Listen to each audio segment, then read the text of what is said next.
ਇਸ ਪਾਗਲ ਆਵਾਮ ਨੂੰ ਪਈ ਹੈ ਇਹ ਸਾਰੇ ਲੁਟੇਰੇ ਚੋਰ ਲੁਟੇਰੇ ਸਾਰੇ ਪਾਕਿਸਤਾਨ ਦਾ ਸਦਰ ਬਣਨਾ ਸੀ ਇਹ ਸਾਰੇ ਚੋਰ ਲੁਟੇਰੇ इमरान खान जिंदाबाद। चलो इधर अगर ये 11 पार्टियां पाकिस्तान को बचाने निकली हैं तो खराब किसने किया? खराब इमरान खान ने किया जिन्हें शेख जी ने खराब कर दिया। चाचा पीछे हो जा गल कर लेंदे बिस्मिल्लाह मम्मी गल करना उधर दियो मार चलाओ स्मेल आ रही थी। हाँ मुंह चू। अच्छा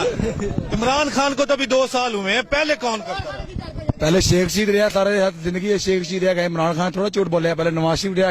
जो किन्ने नहीं रहा काफ लीग रही है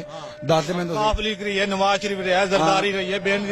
यार चाचा तू चला जा विच मैं रहन देना नहीं मेरी गल तू कर ले मैं रहन दे भी अगू मैनू मेरी शक्ल आन दे विच ओ तैनू 5 मिनट देंगा चाचा ठहर जा गल कर लेंदे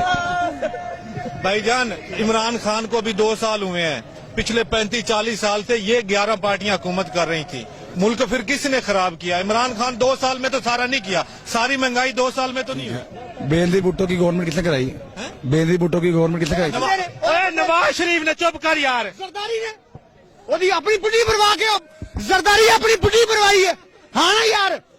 ओदा बेनजीर दा स्मैल यार बंदे जो आ जांदा बंदे मसवाक ना करन ते की होया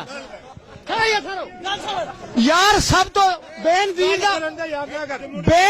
नाल मरन दा फायदा किनू होया? जरदारी नू जरदारी मरवाई इस कुत्ते नू सदर किने बनवाना सी यार ओनू सदर किने पाकिस्तान बनाना सी बेनजीर मरना जिन्हें सदर बनना सी ये सारे चोर लुटेरे इमरान खान जिंदाबाद। एक मिनट यार हट जाओ यार तंग ना करो यार हर बंदे की जिंदगी एक मुश्किल टाइम उदों आंदा ਜਦੋਂ ਆਪਣੀ बीवी ਬੱਚਿਆਂ ਨੂੰ ਛੱਡੇ इमरान खान पाकिस्तान ਦੀ आवाम ਵਾਸਤੇ ਆਪਣੀ बीवी ਬੱਚੇ ਛੱਡ ਕੇ ਆਇਆ इस पागल आवाम ਨੂੰ पता ही नहीं है ये सारे लुटेरे चोर लुटेरे सारे पाकिस्तान हाँ यार की यार पाकिस्तान की दो मलकियत है पीको मिल और स्टील मिल। एक मिनट यार पीको मिल और स्टील मिल पाकिस्तान की मलकियत पाकिस्तान की आवाम की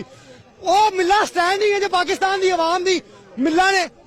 जड़िया इन्हों दी मिला यहाँ पे क्या कर रहे तू? अही तो इन्होंने बिस्त करने वास्ते है भी गैरत खाओ सुभान अल्लाह गवर्नमेंट नूं चलन दियो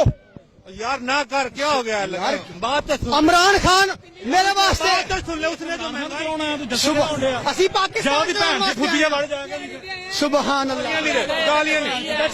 नहीं देते इधर आ मैं निकल के मुझे बात तो कर लेने दो इधर आ बात सुने मेरी इधर है मेरी बात काम ही यार मुझसे उसने माइक छीन लिया हाँ जी मैं नवाज शरीफ का जियाला हूँ मैं इंशाल्लाह अल्लाह पीपल पार्टी का होता है और मैं